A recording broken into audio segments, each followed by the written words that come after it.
నమస్తే. Shaft academy of media arts చలనచిత్ర రచనలో శిక్షణా కార్యక్రమానికి స్వాగతం.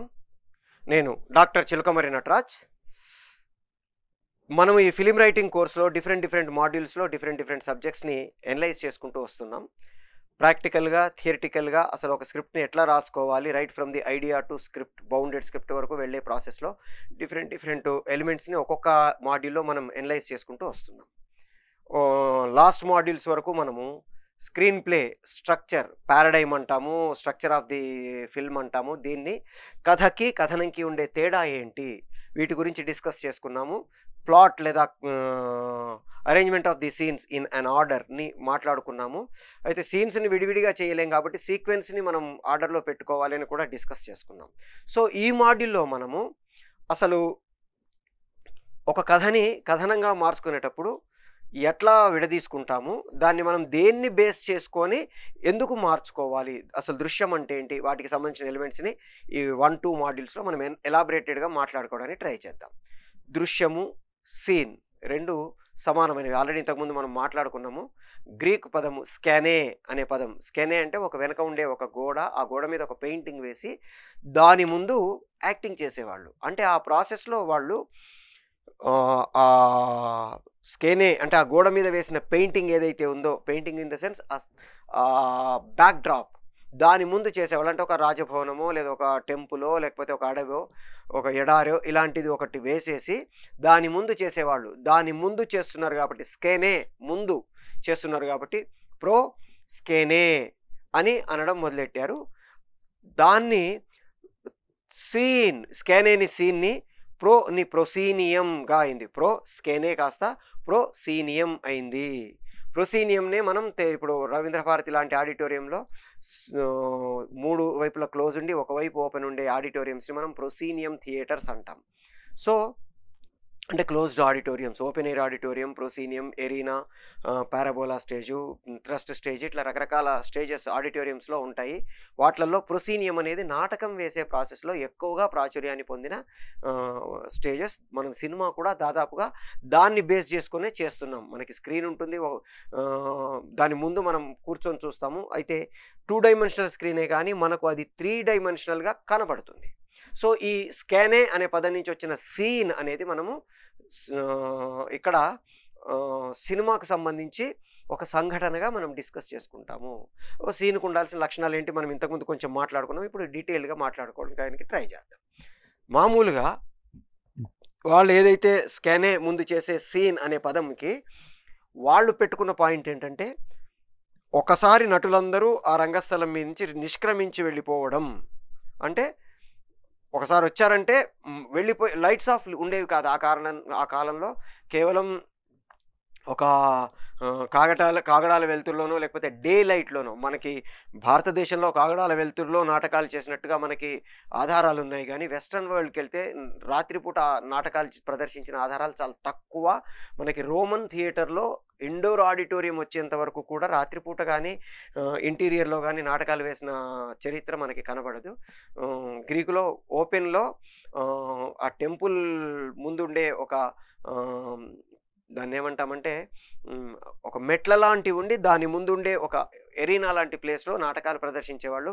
వాళ్ళందరూ ఆక్రోపోలిక్ హిల్స్ అంటాము, అంటే ఆ కొండ చర్యల మీద కూర్చొని నాటకాన్ని చూసేవాళ్ళు. అప్పుడు వీళ్ళు గట్టిగా అరుస్తూ పాటలు పాడుతూ మూమెంట్స్ని ఎక్స్ట్రా చేస్తూ నాటకాలు చేసే ప్రాసెస్ నుంచి మనం ఇవాళ సాఫిస్టికేటెడ్ నటన వరకు మారిపోయాము. అయితే అప్పట్లో లేని ఆర్టిఫిషియల్ లైటింగ్ అంతా కూడా తర్వాత కాలంలో యాడ్ అవుతూ వచ్చింది.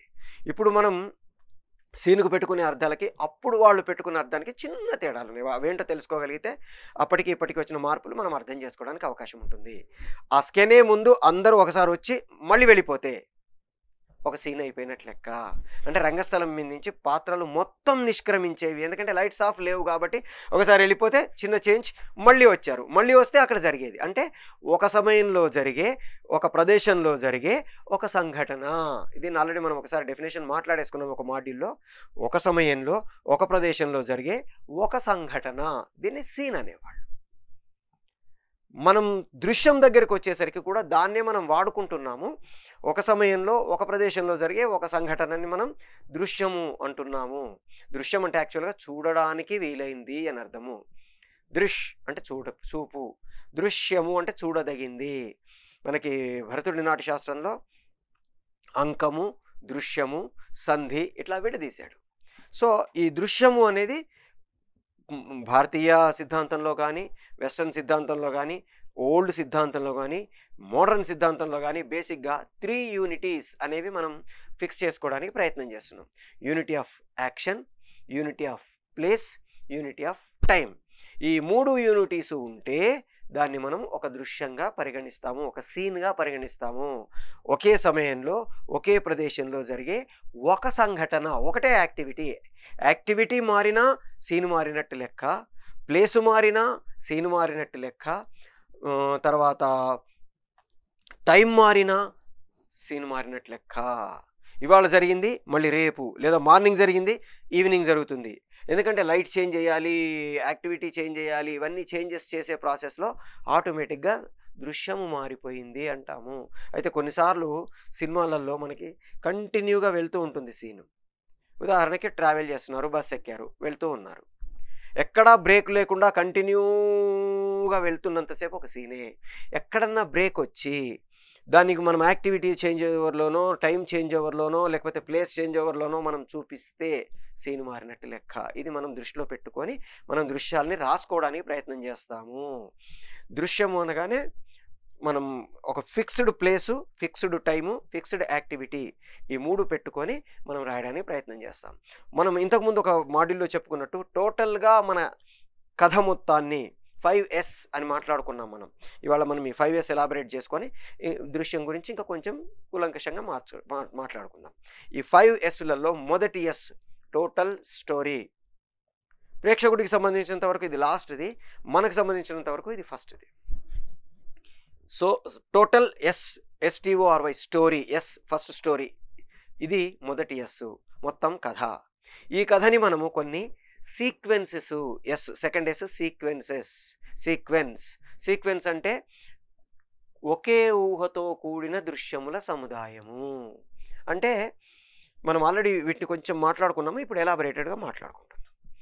ఒకే ఊహతో కూడిన దృశ్యముల సముదాయం అంటే ఉదాహరణకి పెళ్లి చూపుల దగ్గర నుంచి పెళ్ళి అయిపోయేంత వరకు దాదాపుగా సీన్స్ అన్నీ ఒకే పాయింట్తో ఉంటాయి. ఇప్పుడు సీతమ్మ వాకిట్లో సిరిమల్లె చెట్టు తీసుకుందాం. పెళ్ళి అన్నారు, అనగానే డంటారు మ్యూజిక్ స్టార్ట్ అయింది, వాళ్ళని లేపారు, స్నానాలు చేశారు, వచ్చారు, తర్వాత అక్కడ ఇంట్లో వంటలు చేస్తున్నారు, కాఫీలు టీలు తాగే వాళ్ళు తాగుతున్నారు, చుట్టాలు వచ్చారు, చుట్టాలకి టీలు కాఫీలు ఇస్తున్నాము. ఇట్లా ఈ ప్రాసెస్ అంతా మధ్యలో గిరిబాబు గారు వాళ్ళు వచ్చారు, ఇంకొక ప్రభు గారు వాళ్ళు వచ్చారు, వేరే ప్రశాంత్ గారు వాళ్ళు వచ్చారు. ఇట్లా ఆల్మోస్ట్ చుట్టాలందరూ వచ్చే ప్రాసెస్ అంతా కలిపితే మొత్తం టోటల్గా పెళ్ళి అయిపోయేంత వరకు ఒక సీక్వెన్సు. చావు, చనిపోయారు, మన పాడె మీద శవాన్ని పెట్టాము, తీసుకొని వెళ్తున్నాము, అక్కడికి వెళ్ళాము, శ్మశానంలో దాన్ని చితి మీద పెట్టాము, చితి అంటించాము, బాధపడ్డారు, ఇంటికి వచ్చారు, స్నానాలు చేశారు, ఇంటికి వచ్చారు. ఇదంతా ఒక సీక్వెన్స్. ఒక బిజినెస్ స్టార్ట్ చేశాడు ఒక హీరో, ఆ బిజినెస్లో ఒక ప్లేస్కి చేరాడు, ఇదంతా ఒక సీక్వెన్స్. ఇట్లా ఒకే ఊహతో కూడిన, అంటే సేమ్ పాయింట్ని కంటిన్యూ చేస్తూ వచ్చే సీన్స్ ఏవైతే ఉన్నాయో వాటన్నిటిని మనము సీక్వెన్స్ అంటాము. దీన్ని తెలుగులో దీనికి సమానమైన యాక్చువల్గా పదం దృశ్యగుచ్ఛమనో, దృశ్య సముచ్చయమనో, దృశ్య మాలికానో, ఇట్లా రకరకాల పేర్లతో పిలవాలి. అయితే అవన్నీ మళ్ళీ కాంప్లికేటెడ్ లాగా అనిపిస్తాయని పరుచూరి గోపాలకృష్ణ గారు ఆయన PhDలో సన్నివేశము అనే పదాన్ని వాడాడు. యాక్చువల్గా భరతుడి నాట్యశాస్త్రం ప్రకారం కానీ, సంస్కృతంలో ఉండే వీటి ప్రకారం కానీ నివేశము అంటే ఒకచోట జరిగేది, ఒకచోట కలిపేది అని అర్థము. సన్నివేశమన్నా దృశ్యమన్నా ఒక రకంగా చెప్పాలంటే సేమ్. కానీ మనకి ఈ సీక్వెన్స్కు సమానమైన పదంగా సన్నివేశము అంటే అన్నిటినీ కలిపేది అని ఒక ఊహను తీసుకొని పరుచూరి గోపాలకృష్ణ గారు ఈ సీక్వెన్స్ అనే పదానికి సమానంగా సన్నివేశము అనే పదాన్ని వాడడం మొదలెట్టారు. సో నేను కూడా దాదాపుగా పరుచూరి గోపాలకృష్ణ గారి ఐడియాని ఫాలో అవుతూ సన్నివేశం అనే పదాన్ని సీక్వెన్స్కు సమానార్థకంగా వాడుతున్నాను. ఎందుకంటే కొన్నిటికి ట్రాన్స్‌లేషన్స్ చేస్తే ఇబ్బందిగా ఉంటది. ఇప్పుడు కంప్యూటర్ అన్నాననుకోండి. కంప్యూటర్ అనే పదాన్ని నేను తెలుగులో చెప్పాలంటే చాలా విచిత్రమైన పదం వాడాలి. మన లేఖాలేఖిని, గణాంక ఆహ్, హ్మ్, ఆహ్, భాండారము ఇట్లాంటిదేదో పెద్ద పెద్ద పదాలు వాడాలి. అలాంటి పదాల కంటే కంప్యూటర్ అంటే సింపుల్‌గా ఉంటుంది. కొన్ని భాషల్లో పదాల్ని ఆ భాషలో వాడిన పదంలాగా వాడితేనే ఎఫెక్టివ్‌గా ఉంటుంది. కెమెరా అన్నాను. నేనేమనాలి దాన్ని? ఛాయాచిత్ర ఆహ్, ఏదో ఇంకా ఇంకా పదాలు వాడాలి. అవసరమా? కెమెరా అనుకుంటే ప్రశాంతంగా ఉంటుందిగా. అట్లాగే సీక్వెన్స్ అనే పదానికి సమానంగా సన్నివేశం అనే పదాన్ని మేము నేను కూడా యూజ్ చేస్తున్నాను. ఇప్పుడు మొత్తం మన కథని సన్నివేశాలుగా విభజించుకుంటాము. ఉదాహరణకి 'గీత గోవిందం' అనే సినిమా తీసుకుందాం అనుకుందాం. ఎందుకు 'గీత గోవిందం' చెప్తున్నానంటే, ఈ మధ్య కాలంలో చూసిన వాటిలలో అందరూ దాదాపుగా చూసే సినిమా లాంటిది కాబట్టి 'గీత గోవిందం' వాడుతున్నాను. ఓ 'పాతాళ భైరవో', 'మాయాబజారో' లాంటిది చెప్తే ఈ జనరేషన్‌లో ఉండేది వాళ్ళకి అంత ఈజీగా అందకపోవచ్చు. ఏదో 'త్రిబుల్ ఆరో' లేకపోతే 'బాహుబలో' లేకపోతే 'గీత గోవిందమో' ఇట్లా మనం చూసిన, మనకు తెలిసిన సినిమాలలో నుంచి మనం ఎగ్జాంపుల్స్ తీసుకుంటే ఈజీగా అర్థమవుతుంది కాబట్టి నేనిప్పుడు 'గీత గోవిందం' అంటున్నాను. 'గీత గోవిందము' తను తను ఒక ఆలోచనతో ఉన్నాడు. ఒక మంచి అమ్మాయిని ఫ్యామిలీ అంటే అర్థం చేసుకొని భర్త, భార్య ఇద్దరిలో ఒక అద్భుతమైన అనుబంధంతో ఉండే అమ్మాయిని పెళ్లి చేసుకోవాలి. ఇది అతని ఆలోచన. ఇక్కడి దాకా బావుంది. ఇది ఫస్ట్ సీక్వెన్స్‌లో ఓపెనింగు ఫ్రెండ్స్‌తో మాట్లాడాడు. అక్కడి నుంచి ఆ అమ్మాయి దగ్గరికి వెళ్ళి, ఆ అమ్మాయిని బస్ స్టాప్‌లో ఇలాంటి వాడు కావాలా నీకు అని అడిగి, ఆ అమ్మాయి నాకు ఆల్రెడీ పెళ్లయిపోయింది అని చెప్పేంత వరకు ఒక సీక్వెన్సు. ఇప్పుడు రెండో సీక్వెన్సు. ఇతను గుళ్ళో ఒక అమ్మాయిని చూసాడు. నచ్చింది. ఓ ఊహలో పాట కూడా వేసేసుకున్నాడు సగం పాట. అయిపోయింది. ఫ్రెండ్స్‌తో డిస్కస్ చేశాడు. బావుంది. Very good. ఇప్పుడు అక్కడిదాకా ఒక సీక్వెన్సు. ఇప్పుడు బస్సెక్కాడు. బస్సులో అమ్మాయిని చూసాడు. ఫ్రెండ్‌కి ఫోన్ చేశాడు. ఆ అమ్మాయి ఇతనితో మాట్లాడింది. చిన్న పాప ఏడుస్తుంటే సముదాయించారు. ఒక ముసలమ్మొచ్చి నాకు సీటు కావాలని అడిగింది. ఇతను వెనక్కెళ్ళాడు. ఆ గురక భరించలేక ఆ అమ్మాయి వెనక్కొచ్చింది. వాళ్ళిద్దరి మధ్యలో చిన్న సంభాషణ జరిగింది. తర్వాత మధ్యలో వెళ్ళి వాష్‌రూమ్‌కెళ్ళొచ్చారు. మళ్ళీ తన ఫ్రెండ్స్‌కి ఫోన్ చేశాడు. మళ్ళీ బస్సులో ఎక్కారు. ఫ్రెండ్‌కి ఫోన్ చేశాడు. లిప్ టు లిప్ లాగించేయరా అని ఫ్రెండ్ సలహా ఇచ్చాడు. ఈడు పాపం క్యారెక్టర్ అట్లాంటిది కాదు కాబట్టి తప్పు తప్పు అనుకున్నాడు. కానీ ఓ చిన్న మెమరీ కోసం ఆ అమ్మాయితో ఒక సెల్ఫీ తీసుకుందాం అనుకోని ట్రై చేసే ప్రాసెస్‌లో స్పీడ్ బ్రేకర్ మీద నుంచి ఎగిరింది. అనుకోకుండా ముద్దు పడిపోయింది. ఆ అమ్మాయి లేచింది. నీచ్ కమీన్ కుత్తేగా అంది. ఈ లోపల ఫ్రెండ్ ఫోన్ చేశాడు. ఫ్రెండ్ "ఏం మామ లిప్ తీసుకున్నావా?" అని అడిగాడు. "వస్తున్నాడురా నీ కొడుకు మా అన్నయ్య వస్తున్నాడు సావగొడతాడు ఆగండ్రా" అనగానే వాడు పెట్టేశాడు. వీడిని కట్టేసింది. అన్నయ్య కాకినాడకు ఫోన్ చేసింది. కాకినాడలో అక్కడ గుడి సెంటర్‌లో ఆగగానే నా కొడుకు సంగతి చెప్దామన్నారు.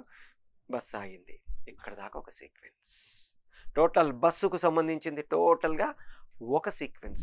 ఇంకా మనకి కావాలి అనుకుంటే దీన్ని 2గా విడదీయాలనుకుంటే ఆ అమ్మాయికి కోపం రాకముందు ఒక సీక్వెన్సు, కోపం వచ్చిన తర్వాత ఇంకొక సీక్వెన్స్‌గా కూడా మనం కొంచెం మలుపులు చేసుకోవచ్చు అవసరం అనుకుంటే. బట్ అక్కర్లేదు మనకి నిజానికి బస్సు జర్నీ మొత్తం ఆ travel of the making love మొత్తం ఒక సీక్వెన్స్‌గా తీసుకుంటే అతడు ఎట్లా ఫెయిల్ అయ్యాడు, ఆ అమ్మాయికి అతని మీద ఒక దురభిప్రాయం ఎట్లా ఏర్పడింది అనే టాపిక్ మొత్తం ఆ టాపిక్ అంతా నడిచే సీక్వెన్స్ మనకక్కడికెళ్ళింది. బస్సు దిగాడు. పారిపోయాడు. ఇక్కడ ఆ అమ్మాయి వాళ్ళ అన్నయ్య వచ్చాడు. దూకి పారిపోయాడు అన్నయ్య అంది. అద్దం బద్దలు కొట్టుకున్నాడు. సరే అయిపోయింది. అక్కడి నుంచి ఇంటికెళ్ళి చెల్లెని పట్టించుకోకుండా ఉండడం, ఆ అమ్మాయి బాధపడడం, తర్వాత ఓదార్చడం. ఇక్కడి దాకా ఒక సీక్వెన్స్. ఇప్పుడు పెళ్ళికొడుకు వాళ్ళొస్తున్నారు. పెళ్ళికొడుకు వాళ్ళు ఫలానా అని తెలిసింది. అక్కడి నుంచి వీళ్ళిద్దరూ కలిసి షాపింగ్ చేసుకుంటారు. సెల్ఫీ అంటే ఏంటి నాన్నగారు అని అమాయకంగా మొహం పెట్టి అడిగేయడం. ఇక్కడి నుంచి వాళ్ళిద్దరూ కలిసి షాపింగ్ చేస్తారు అని డిసైడ్ చేసేంత వరకు ఒక సీక్వెన్స్. తర్వాత ఫ్రెండ్‌ని లాగి గూబ మీద కొట్టడం ఒక సీక్వెన్స్. అంతే. ఒక ఒక సీక్వెన్స్‌లో ఒక సీన్ కూడా ఉండొచ్చు. 10, 20, 30, 40 సీన్‌లు కూడా ఉండొచ్చు. Based on the topic traveling in that scene. ఇది సీక్వెన్స్. నెక్స్ట్ మళ్ళీ ఆ అమ్మాయి షాపింగ్‌కి రమ్మని అడిగింది. ఇద్దరు షాపింగ్ కోసం ట్రావెల్ చేస్తున్నారు. ఆ ప్రాసెస్ అంతా ఒక సీక్వెన్స్. ఆ అమ్మాయికి నిజం తెలిసేంత వరకు ఒక సీక్వెన్స్. నిజం తెలిసిన తర్వాత ఆ అమ్మాయి అభిప్రాయం మారిపోయిన తర్వాత ఆ అమ్మాయి ఇతని వెనక ఎలా ఆలపడింది, ఇతన్ని ఎట్లా చేద్దాం అనుకుంది, ఇతను ఎట్లా భయపడుతున్నాడు, ఈ ప్రాసెస్. పెళ్లి టాపిక్ వచ్చేంత వరకు ఒక సీక్వెన్స్. అంటే గిరిబాబు గారికి గుండె నొప్పి వచ్చేంత వరకు ఒక సీక్వెన్స్. గిరిబాబు గారికి గుండె నొప్పి వచ్చిన దగ్గర నుంచి ఇతనికి పెళ్లి చేద్దాం అనుకోవడం, నాగబాబు గారు వచ్చి స్వీట్లు పెట్టితే, "ఏంటి మీ నాన్నగారు ఆయనకి గుండె నొప్పి వస్తే మీరు సంబరం చేసుకోవడం ఏంటి?" అని అడగడం. "కాదురా నీకిచ్చి పెళ్లి చేద్దాం అనుకుంటున్నాను" అనడం. అక్కడి వరకు ఒక సీక్వెన్స్. ఇతనెళ్ళి ఆ అమ్మాయికి, "సారీ అండి, నేను మిమ్మల్ని ఇష్టపడట్లేదు. ఒకవేళ నిజంగా తప్పదు అని మీరు అనుకుంటే ఓకే" అనడం దాకా ఒక సీక్వెన్స్. ఈ విషయం తెలిసింది. వాళ్ళ నానమ్మ వాళ్ళ అమ్మమ్మ అమ్మన బూతులు తిట్టింది. వేరే సంబంధం చూశారు. మన సుభాష్ హ్మ్. సుభాష్‌ని పిలిచారు. సుభాష్ వాళ్ళ తమ్ముడిని సంబంధం చూడమని అడిగారు. వెన్నెల కిషోర్ గారొచ్చారు. సంబంధం ఓకే. అందరి కాళ్ళు మొక్కడాలు ఇవంతా ఒక సీక్వెన్స్. అక్కడి నుంచి వీళ్ళు మన సుభాష్ వచ్చి అతన్ని అడగమనడం అంతా మధ్యలో ఇంకొక సీక్వెన్స్ మిస్ అయ్యాం మనం. సుభాష్ వచ్చి వాళ్ళ బావని అంటే సుబ్బరాజు గారిని అదే నా చెల్లెకి జరుగుంటేనా ఈపాటికి ఆడిని చంపేసి ఉండేవాడిని అని రెచ్చగొట్టడం. అక్కడి నుంచి అతను సిటీకి రావడం, సిటీలో వాళ్ళిద్దరిని అతన్ని పట్టుకోవడానికి ప్రయత్నం చేయడం, ఇట్లాంటివి మొత్తం ఒక సీక్వెన్స్. ఇట్లా ఒక ఊహతో కూడిన ప్రాసెస్‌లో వెళ్ళేవన్నీ ఒక సీక్వెన్స్‌లుగా మనం డివైడ్ చేసుకుంటూ పోతే కథ మొత్తాన్ని మనం సీక్వెన్స్‌లుగా తీసుకుంటాం. అయితే సీక్వెన్స్‌లుగా అనుకోని కథ రాసుకోవాలా? కథ రాసుకున్న తర్వాత వాటిని సీక్వెన్స్‌లుగా సెట్ చేసుకోవాలనేది మనం రాసే ప్రాసెస్‌లో ఎక్స్‌పీరియన్స్‌తో పాటు వస్తుంది. అది మనం జనరల్‌గా ఒక సీక్వెన్స్ అనుకోని ఆ సీక్వెన్స్‌లో ఏమేమి సీన్స్ వస్తే బాగుంటుంది అనేది డెవలప్ చేసుకుంటూ వెళ్తాము. దీని తర్వాత సీక్వెన్స్ తర్వాత నెక్స్ట్ సీన్ అంటే దృశ్యము. ఇప్పుడు మనం ఏదైతే ఎలాబొరేటెడ్‌గా మాట్లాడాలని స్టార్ట్ చేశామో అది సీను. స్టోరీని సీక్వెన్సెస్‌గా డివైడ్ చేసుకున్నాము.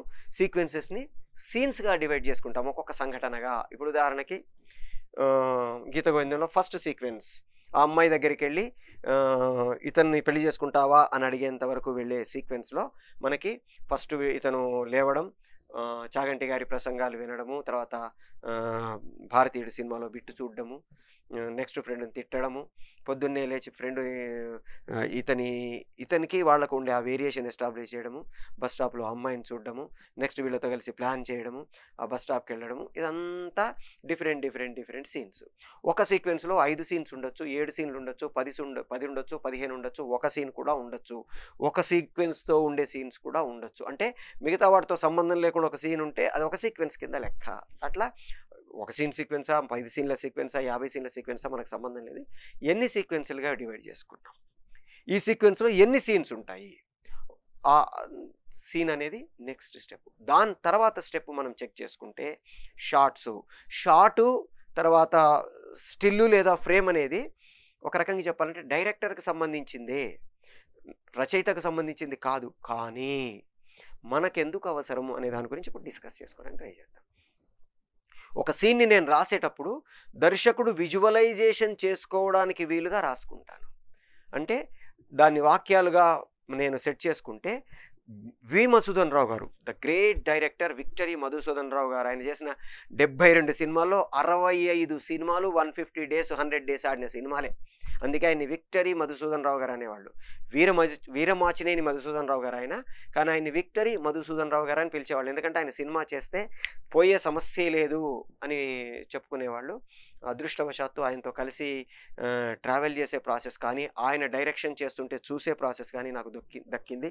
నేను ఎవరి దగ్గర అసిస్టెంట్ డైరెక్టర్గా పనిచేయలేదు. కానీ వి. మధుసూదన్ రావు గారిని నేను రిక్వెస్ట్ చేసి మధు ఫిల్మ్ ఇన్స్టిట్యూట్లో షార్ట్ ఫిలిమ్స్ చేయడానికి ఒప్పించి ఆయన షార్ట్ ఫిలిమ్స్ చేస్తుంటే ఆయన దగ్గర అసిస్టెంట్గా నేను వర్క్ చేసి ఆయన దగ్గర నుంచి చాలా విషయాలు నేర్చుకున్నాను. ఒక స్క్రిప్ట్ని డైరెక్టర్గా ఎట్లా డివిజన్ చేసుకోవాలి, ఏ బేసిస్ మీద డివిజన్ చేసుకుంటాము, రాసేటప్పుడు ఒక స్క్రిప్ట్ రాసేటప్పుడు షార్ట్ని ఎట్లా మనము సెట్ చేసుకోవాలి, ఇవన్నీ కూడా నేను వి. మధుసూదన్ రావు గారి దగ్గర నుంచి నేర్చుకున్నాను. ఆ ప్రాసెస్లో కొంత భాగాన్ని మీకు ఇప్పుడు చెప్పడానికి ట్రై చేస్తున్నాను. సో మనకి ఒక వాక్యం రాసామనుకోండి, ఒక వాక్యం ఒక షార్ట్ తీసుకోవడానికి వీలుగా ఉండాలంటాడు ఆయన. అంటే ఒక ఊళ్ళో ఒక కుటుంబం ఉంది. ఒక ఊరుని నేను ఒక షార్ట్‌లో ఎస్టాబ్లిష్ చేస్తాను. ఆ కుటుంబం ఏంటి అనేది ఇంకో షార్ట్‌లో ఎస్టాబ్లిష్ చేస్తాను. ఒక్కొక్కసారి ఈ ఒక కుటుంబం ఉంది అంటే ఒక షాట్ కావచ్చు, 2 షాట్లు కావచ్చు, 3 షాట్లు కావచ్చు, 4 షాట్లు కావచ్చు. ఓ ఊరుంది, ఆ ఊరిలో సుబ్బారావు అనే ఒక వ్యాపారస్తుడున్నాడు అని రాసామనుకోండి. ఊరు ఎస్టాబ్లిష్ చేసాం. ఊర్లో ఈ సుబ్బారావు అనే వ్యాపారస్తుడు ఏం వ్యాపారం చేస్తాడు? ఒక కొబ్బరికాయల వ్యాపారం చేస్తాడా, పచారీ కొట్టు పెట్టుకున్నాడా, లేకపోతే ఇల్లు తిరిగి పేపర్లు అమ్ముకుంటున్నాడా, ఏదో ఒక సంథింగ్ ఏదో ఒకటి చేస్తుంటాడు కదా. ఆ చేసేదాన్ని ఎస్టాబ్లిష్ చేసే ప్రాసెస్. అది 1 షాటా, 2 షాట్ల, 3 షాట్ల, 4 షాట్ల అనేది based on the important of the profession, based on the important of the characterization, based on the important of the situation and based on the importance for that element in total story. దీన్ని బట్టి ఎన్ని షాట్లలో మనం చేయాలి అనేది next stage. So టోటల్గా సీక్వెన్స్ని మనము సీన్స్గా divide చేసుకున్నట్టే సీన్స్ని షార్ట్స్గా divide చేసుకుంటాము. దీన్ని మనము ఫ్రేమ్స్ కింద కన్వర్ట్ చేసుకొని ఒక్కొక్క ఫ్రేమ్ని పెట్టుకొని మనము టోటల్గా షూట్ చేయడానికి వెళ్తాము. ఫ్రేమ్ అనేది మనకి స్టిల్ అంటాము మన భాషలో, కెమెరా భాషలో ఫ్రేమ్ అంటాము. ఫ్రేమ్ అంటే 4 వైపులా క్లోజ్డ్ ఏరియా, వ్యూ ఫైండర్లో ఏదైతే మనకి కనబడుతుందో కెమెరాలో నుంచి, అంటే మనం స్క్రీన్ మీద ఏదైతే చూస్తున్నామో అది ఫ్రేమ్. ఆ కాంబినేషన్ ఆఫ్ ఫ్రేమ్స్ని మనం సీన్స్గా మలుచుకుంటాము. కాంబినేషన్ ఆఫ్ సీన్స్ సీక్వెన్స్ అవుతాయి, కాంబినేషన్ ఆఫ్ సీక్వెన్సెస్ స్టోరీ అవుతాయి. ఇది 5 Sగా మనం డివైడ్ చేసుకుంటాము. ఇందులో ఇప్పుడు మనం మాట్లాడుకోవాల్సిన మేజర్ పాయింట్ సీను, దృశ్యము. ఈ దృశ్యం గురించి మనం ఎలాబరేటెడ్గా మాట్లాడుకోవడానికి ప్రయత్నం చేస్తాం. సో దృశ్యము అంటే మనం ఇంతకుముందు డిస్కస్ చేసుకున్నట్టు ఒక సమయంలో ఒక ప్రదేశంలో జరిగే ఒక సంఘటన. దీనికి ఒక ఓపెనింగ్ ఉండాలి, మేజర్ పాయింట్ ఉండాలి, కన్క్లూజన్ ఉండాలి. ఎలా ఉండాలి ఏంటి వీటన్నిటిని మనం ఇంకొక మాడ్యూల్లో ఫుల్ ఫ్లెడ్జ్డ్గా డీటెయిల్డ్గా మాట్లాడుకోవడానికి ట్రై చేద్దాం.